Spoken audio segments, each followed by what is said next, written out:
नमस्कार, बहुत स्वागत है आपका। आप देख रहे हैं खबर अपने छत्तीसगढ़ की। मैं हूं आपके साथ विवेक शुक्ला और बुलेटिन की शुरुआत कोरोना के अपडेट से भी और जो छत्तीसगढ़ में हालात हैं उससे। दरअसल छत्तीसगढ़ में कोरोना के हालात बेकाबू होते जा रहे हैं। छत्तीसगढ़ शुरू में कोरोना नियंत्रण को लेकर दूसरे राज्यों में मिसाल था। कोरोना रोकथाम को लेकर जिस छत्तीसगढ़ की चर्चा विदेशों तक में हो रही थी, उस राज्य की हालत बदतर हो गई है। कल रिकॉर्ड तोड़ 2000 से ज्यादा नए मामले सामने मिले और अकेले राजधानी में रायपुर में 975 केस सामने आए थे। सरकारी अस्पताल और कोविड सेंटर्स में सभी बेड फुल हो चुके हैं। मुख्यमंत्री समेत कई मंत्री आइसोलेशन में हैं। कई विधायक और पूर्व विधायक अपना इलाज करवा रहे हैं और हालात ये है कि कोरोना संक्रमण की वजह से कई विभागों को सील कर दिया गया है। ऐसे में इस मुद्दे पर राजनीति भी शुरू हो गई है। विपक्ष सोशल मीडिया पर हमले बोल रहा है। पूर्व सीएम रमन सिंह और कई नेता सरकार को नाकाम बता रहे हैं। ब्रजमोहन अग्रवाल ने व्यवस्थाओं पर सवाल उठाए हैं, तो वहीं स्वास्थ्य मंत्री टीएस सिंहदेव का कहना है कि जांच बढ़ी है, इसलिए मामले भी बढ़े हैं। नए केस ज्यादा है, इसलिए मरीजों को ठीक होने में समय लगेगा और इसलिए रिकवरी रेट ज्यादा है, लेकिन मृत्यु दर नियंत्रण में है।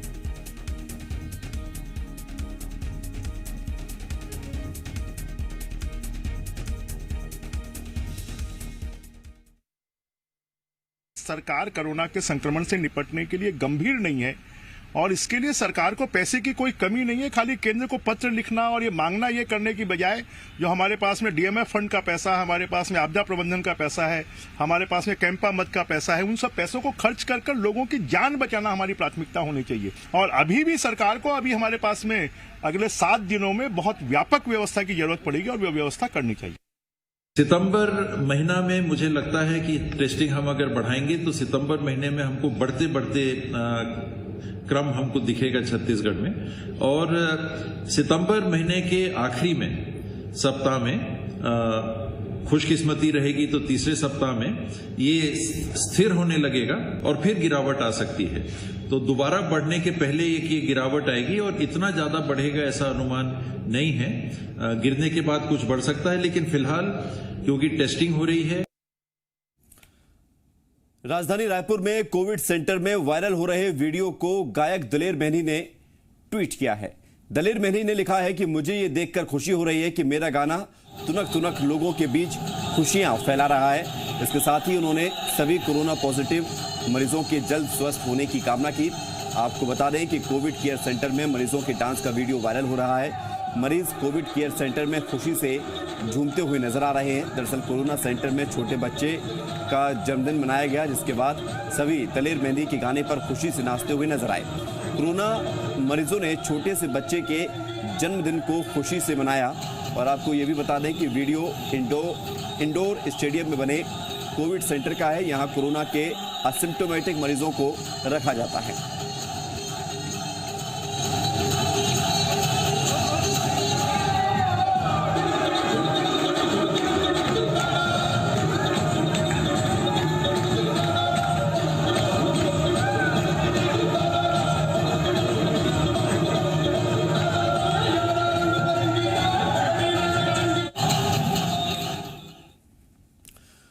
बढ़ते आगे, सरगुजा में स्वास्थ्य मंत्री टीएस सिंहदेव ने कलेक्ट्रेट में संभागीय अधिकारियों की बैठक ली और बैठक में स्वास्थ्य, राशन कार्ड और रिंग रोड संबंधी समस्याओं और मुद्दों पर चर्चा की गई। प्रदेश में महिलाओं को हो रही दिक्कतों को लेकर भी टीएस सिंहदेव ने कहा कि महिलाओं के लिए अलग वार्ड बनाया जाएगा। महिलाओं को कोई दिक्कत ना हो, 500 बेडों की व्यवस्था होगी। जिले में जल्द ही नए भवन का निर्माण किया जाएगा, जहां आंगनबाड़ियों का संचालन किया जाएगा। एक कोई फैसिलिटी 100 बिस्तर 200 बिस्तर वाली संभव हो तो 500 बिस्तर तक की महिलाओं के लिए पृथक से होनी चाहिए। कई बार ये बात आ रही है कि महिलाओं को एक ही वार्ड में पुरुषों के साथ रहने में दिक्कत आ रही है, तो इसके लिए भी चर्चा हुई है। बलरामपुर में कोडाकू जनजाति के कुपोषित बच्चे की मौत के मामले में अब सियासत शुरू हो गई है। विपक्ष अब इस मामले को लेकर सरकार को घेरने की तैयारी में है। पूरे मामले की जांच के लिए नेता प्रतिपक्ष ने 3 सदस्यीय दल का गठन भी कर दिया है, जो जल्द ही वड्रफ नगर ब्लॉक के भगवानपुर कोरवा पारा गांव का दौरा करेगा। आपको ये भी बता दें कि कोरवा पारा गांव में 11 अगस्त को 3 साल के बच्चे की मौत हो गई थी। बच्चा जन्म से ही कुपोषित था, लेकिन अचानक उसकी तबीयत बिगड़ी और उसने इलाज के अभाव में दम तोड़ दिया, जिसके बाद जिला प्रशासन में हड़कंप मचा। तुरंत ही आंगनबाड़ी कार्यकर्ताओं को कारण बताओ नोटिस जारी किया गया और जनपद सीईओ ने पंचायत सचिव को निलंबित कर दिया।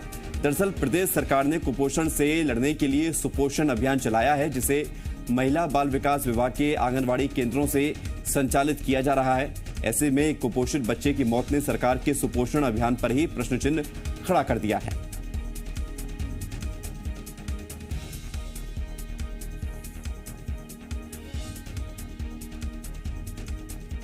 सर, मैं यही जानती हूँ कि इनका पहले से ही नहीं बना था। न तो आधार कार्ड का ही पता था, न तो राशन कार्ड का ही पता था। मैं जब चुनाव लड़ रही थी ना, तो मैं प्रचार करने आई थी, तो मेरे को ही पता चला कि इसका आधार कार्ड है नहीं है। तो सचिव मेरे को बतावे नहीं किया कि कैसे बनेगा का राशन कार्ड, की काज चीज का जमा करना पड़ता है। मेरे को बहुत, मेरे घर में ही मेरे को सुबह ही होता है ना, पहुँच जाते हैं। मूल्यांकन अनुश्रवण परियोजनाधिकारी सुपरवाइजर को करना चाहिए और आंगनबाड़ी कार्यकर्ता को भी करना चाहिए, क्योंकि जिम्मेदार तीनों लोग हैं। बलरामपुर में विशेष संरक्षित जनजाति के 2 साल के बच्चे की कुपोषण से मौत के मामले में सियासी बयानबाजी शुरू हुई है। बीजेपी ने सरकार पर कुपोषण से निपटने में फेल होने का आरोप लगाया है। बीजेपी प्रवक्ता सच्चिदानंद उपासने का कहना है कि सरकार के दावे और हकीकत में बहुत फर्क है। एक तरफ कांग्रेस सरकार प्रदेश में कुपोषण के खिलाफ अभियान चला रही है, तो वहीं दूसरी तरफ 2 साल के बच्चे की मौत हो जाती है। वहीं सरकार का बचाव करते हुए कांग्रेस प्रवक्ता सुशील आनंद शुक्ला ने कहा कि कांग्रेस सरकार बीजेपी सरकार के दौरान कुपोषण की भयावह स्थिति की याद दिला रही है। 2 वर्ष का बच्चा जो सुरक्षित जनजाति का बच्चा था, वह कुपोषण से मौत के मुंह में समा जाता है और कांग्रेस पार्टी की यह सरकार चुप बैठे मुख्य दर्शक देख रही है कि आखिर क्या कारण है। केवल बड़ी बड़ी घोषणाएं कर देने मात्र से कुपोषण दूर नहीं हो जाता। कुपोषण के लिए उन वनवासी अंचल में जाकर जहां पर बच्चे कुपोषित हैं, एक सघन अभियान चलाने की आवश्यकता होती है। लेकिन ये सरकार केवल कागजी है, घोषणावीर है, विज्ञापन में अपनी पीठ थपथपाने वाली सरकार है, लेकिन धरातल पर योजनाओं को मूर्त रूप नहीं दिया जाता। इसका जीवंत प्रमाण इस बालक की मौत है। आहार उपलब्ध कराना माननीय मुख्यमंत्री श्री भूपेश बघेल और कांग्रेस सरकार का ड्रीम प्रोजेक्ट है और इस दिशा में कांग्रेस की सरकार सुपोषित छत्तीसगढ़ का अभियान भी चला रही है। जहाँ तक सरगुजा में एक बच्चे की कुपोषण की मौत का जैसा दावा किया जा रहा है, इस घटना की जांच कराई जाएगी। इस घटना के पीछे की सच्चाई क्या है, उसकी जांच कराई जाएगी। भारतीय जनता पार्टी के नेता इस घटना पे खड़ियाली आंसू बहाने के बजाय आत्मावलोकन करें कि छत्तीसगढ़ में 15 साल उनकी सरकार थी। 15 सालों में राज्य में कुपोषण दूर करने के लिए उन्होंने क्या किया। छत्तीसगढ़ सरकार ने 7 सितंबर से आंगनबाड़ी केंद्रों को खोलने का फैसला किया है। बच्चों के पोषण स्तर को बनाए रखने के उद्देश्य से यह फैसला किया गया है। आंगनबाड़ी केंद्रों में माताओं और बच्चों को दोपहर में पोषण और गर्म भोजन दिया जाएगा। इसके साथ ही आंगनबाड़ी केंद्रों में आयोजित होने वाले स्वास्थ्य और पोषण दिवस का संचालन भी होगा। आंगनबाड़ी केंद्रों को खोले जाने से पहले 3 से 6 सितंबर तक सैनिटाइज किया जाएगा। वहीं जिस आंगनबाड़ी केंद्र का क्षेत्र कंटेनमेंट जोन में आता है, वहां अभी इसे खोला नहीं जाएगा। आपको बता दें कि कोरोना संक्रमण फैलने के बाद प्रदेश भर में 14 मार्च से सभी आंगनबाड़ी केंद्रों को बंद कर दिया गया था।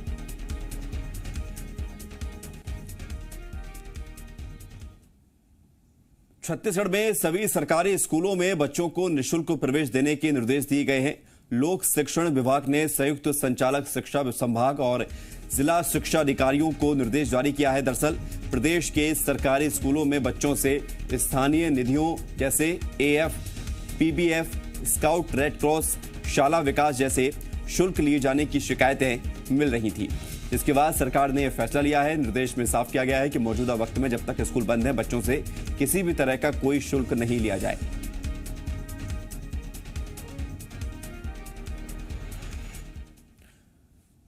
छत्तीसगढ़ में इन दिनों बीजेपी और कांग्रेस अंदरूनी खींचतान और गुटबाजी में उलझे हुए दिखाई दे रहे हैं। बीजेपी में नए अध्यक्ष की नियुक्ति के 3 महीने बाद भी नई कार्यकारिणी नहीं बन सकी है और न ही सभी जिला अध्यक्षों की नियुक्ति हो सकी है। कांग्रेस में भी कमोवेश हालात कुछ ऐसे ही नजर आ रहे हैं। कांग्रेस में अंदरूनी खींचतान की वजह से ना निगम मंडलों की दूसरी लिस्ट आ पा रही है और ना ही संगठन में नियुक्तियां हो पा रही हैं। वहीं बीजेपी और कांग्रेस के नेता अपने घर को दुरुस्त बताते हुए एक दूसरे की पार्टी के अंदरूनी हालात पर निशाना साधते हुए नजर आ रहे हैं। भारतीय जनता पार्टी अपने संगठन को मजबूत करने पर लगी हुई है। विपक्ष की धारदार भूमिका हम अदा करेंगे। चिंता न करें कांग्रेसी, हम जल्दी ही अपनी प्रदेश कार्य समिति भी बनाएंगे। जिलों में कोई असंतोष नहीं है, सब कार्यकर्ता मिलकर पार्टी के लिए काम करेंगे और इस कांग्रेस की सरकार को उखाड़ फेंकने के लिए, सड़क से सदन तक की लड़ाई लड़ने के लिए कार्यकर्ता और नेता तैयार हैं। गुटबाजी फैली हुई है, उसके कारण बेचारे विष्णुदेव साय जी 3 महीना हो गए प्रदेश अध्यक्ष बने, लेकिन अपनी प्रदेश कार्यकारिणी नहीं बना पा रहे हैं। इससे ज्यादा भारतीय जनता पार्टी के प्रदेश अध्यक्ष की बेचारगी क्या होगी। भाजपा के कार्यकर्ता इसको महसूस कर रहे हैं कि जिन लोगों के कारण प्रदेश में भाजपा की दुर्गति हुई, वही लोग आज संगठन में काबिज हो गए हैं और इसीलिए नेताओं के बीच में सामंजस्य का अभाव है और प्रदेश कार्यकारिणी नहीं बन पा रही है। छत्तीसगढ़ के गौशालाओं में लगातार गायों की मौत हो रही है। बेमित्रा के कोबिया बाट में बने गौठान में भी अव्यवस्था का आलम है, जिससे यहां भी मवेशियों की मौत हो रही है। गौशाला में ना तो चारे की व्यवस्था है, ना ही पानी है, ना ही मवेशियों के लिए टीन शेड की व्यवस्था की गई है। गंदगी और कीचड़ के बीच मवेशी भूखे प्यासे पड़े रहते हैं। बीजेपी पार्षद नीतू कोठारी ने आरोप लगाया है कि नगरपालिका के कर्मचारी मवेशियों को यहां लाकर छोड़ देते हैं, उनके लिए चारा पानी की व्यवस्था नहीं होती है। वहीं नगरपालिका सीएमओ ने बताया है कि गौशाला निर्माणाधीन है, काम चल रहा है। कुछ नहीं, ना पानी नहीं, अभी पानी पिया बर व्यवस्था नहीं है कहीं की, पैरा पानी पिए बर नहीं हर जगह। इसको सीएमओ साहब लाए हैं, 3-4 ट्रैक्टर लाए हैं यहाँ भर कर, कुछ व्यवस्था नहीं है। व्यवस्था तो उसको करना चाहिए जो लाख छोड़ा है उसको। भी लगभग यहाँ वर्तमान में 150 से 200 गैया यहाँ है और पूर्व में भी 4 गायों की मौत हो गई है। शासन के पास कोई व्यवस्था नहीं है और न यहाँ इनको पानी मिल पा रहा है, न इनके रहने का कुछ है, न चारा मिल पा रहा है और गौ माता अपने आप में फिर खत्म होते जा रही है। नगर पालिका काम पूर्ण नहीं हुआ, उसके बावजूद यहाँ गैया को रखवा दिया गया है। आपने छत्तीसगढ़ के दूरदराज और वनांचल से आई कई तस्वीरें ऐसी देखी होंगी जो सरकार के विकास के दावों को जुटलाती हुई नजर आती हैं, लेकिन आज हम आपको दिखाते हैं ऐसे गांव की तस्वीर जो बलरामपुर जिला मुख्यालय से महज 8 किलोमीटर दूर है, लेकिन गांव तक एक अदद सड़क तक नहीं पहुंच पाई है। खडिया डामर गांव तक सड़क नहीं है, जिसके चलते विकास भी नहीं पहुंच पाया और ना ही कोई सरकारी योजना यहां तक आ पाई। सबसे ज्यादा परेशानी तब होती है जब गांव में कोई बीमार हो जाता है, गर्भवती महिलाओं को डॉक्टरों की जरूरत होती है। ऐसे में गांव वाले सिर्फ चारपाई पर ही अपने पैरों के भरोसे यानी कि खुद कंधे पर उसको लाद कर अस्पताल तक जैसे तैसे जिंदगी बचाने की दौड़ में पहुंचते हैं। इमरजेंसी होने पर गांव के लोग मरीज को चारपाई के ऊपर लिटाकर उबड़ खाबड़ रास्तों से 2 किलोमीटर सफर तय करते हैं। जहां से उन्हें कोई एम्बुलेंस की सुविधा मिल जाए तो ठीक। गांव वाले कई बार सड़क की मांग कर चुके हैं, यहां तक कि गांव के लोग अपने खेतों की जमीन देने को भी तैयार हैं, लेकिन आज तक ना तो सरकार ने इनकी सुनी, ना ही किसी अधिकारी ने इनकी परेशानी को दूर करने की जहमत उठाई। मेरे यहाँ या गर्भवती महिला हो या कोई भी मरीज हो, मैं जैसे हम लोग को कुछ दूर ढो के यहाँ से निकालना पड़ता है, तब कहीं हम लोग डिलीवरी पेशेंट को बलरामपुर पहुँचा पाते हैं। समस्या यहाँ भारी समस्या है, यहाँ रोड की व्यवस्था नहीं है बढ़िया से, और जब भी समस्या यहाँ आती है तो समय में एम्बुलेंस नहीं पहुँचने पाती है और 2-4 जन का मौत भी हो गया है।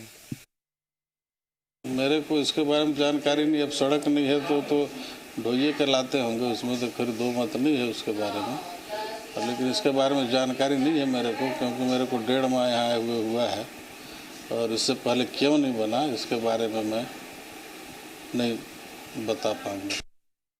वो रास्ता उस्ता खराब है इसलिए दिक्कत पड़ता है और गाड़ी भी पुरानी हो गई है तो थोड़ा धीरे धीरे आना पड़ता है। बहुत पुराना समस्या, जब से गाड़ी है तब से इधर का रास्ता खराब है, बना ही नहीं है। राजनांदगांव के जिला मेडिकल कॉलेज अस्पताल में डिलीवरी के दौरान गर्भवती महिला और बच्चे की मौत हो गई, जिसके बाद महिला के परिजनों ने डॉक्टरों पर लापरवाही का आरोप लगाते हुए अस्पताल में जमकर हंगामा किया। परिजनों के मुताबिक सरिता साहू को डिलीवरी के लिए अस्पताल में भर्ती कराया गया था। रात 12 बजे महिला को प्रसव पीड़ा हुई, लेकिन रात भर कोई डॉक्टर देखने नहीं आया। सुबह जब डॉक्टर ड्यूटी पर पहुंचे तब भी महिला को कोई दवा नहीं दी गई। परिजनों ने डॉक्टर से रेफर करने की भी गुहार लगाई, लेकिन उनकी बात नहीं सुनी गई। दोपहर तक हालत बिगड़ने पर महिला को लेबर रूम में ले जाया गया। 2 घंटे बाद बताया गया कि इलाज के दौरान जच्चा बच्चा की मौत हो गई। इसके बाद परिजनों ने अस्पताल में जमकर हंगामा किया। बाद में मौके पर पहुंची पुलिस ने महिला के परिजनों को समझाया, तब जाकर परिजन शव लेने को तैयार हुए। सरिता साहू भरदा कला का है। जच्चा बच्चा ख़त्म हुए थे इलाज के दौरान। इसी में इनका आपत्ति था कि इलाज सही नहीं हो या फिर इनको रिफ़र करना था। इनको आश्वासन दिया गया है कि जो भी शिकायत होगा ये देंगे और उचित कार्रवाई किया जाएगा, जांच किया जाएगा। और इस आश्वासन पर ये डेड बॉडी ले जा रहे हैं अंतिम संस्कार के लिए। खबर कोरबा से है, जहां आबकारी विभाग ने अवैध शराब का कारोबार करने वाले घर पर छापा मारा है। पुलिस ने घर से भारी मात्रा में अवैध शराब बरामद की है। मामला उरगा थाने के सोहागपुर इलाके का है। आबकारी विभाग की इस कार्रवाई के दौरान शराब तस्करों ने जमकर ड्रामा भी किया। आबकारी विभाग की टीम जैसे ही कार्रवाई करने पहुंची, अवैध शराब बेचने वाले दरवाजा अंदर से बंद कर घर की छत पर चढ़ गए और वीडियो बनाने लगे। आरोपियों ने घर की छत से कूदने की धमकी भी दी।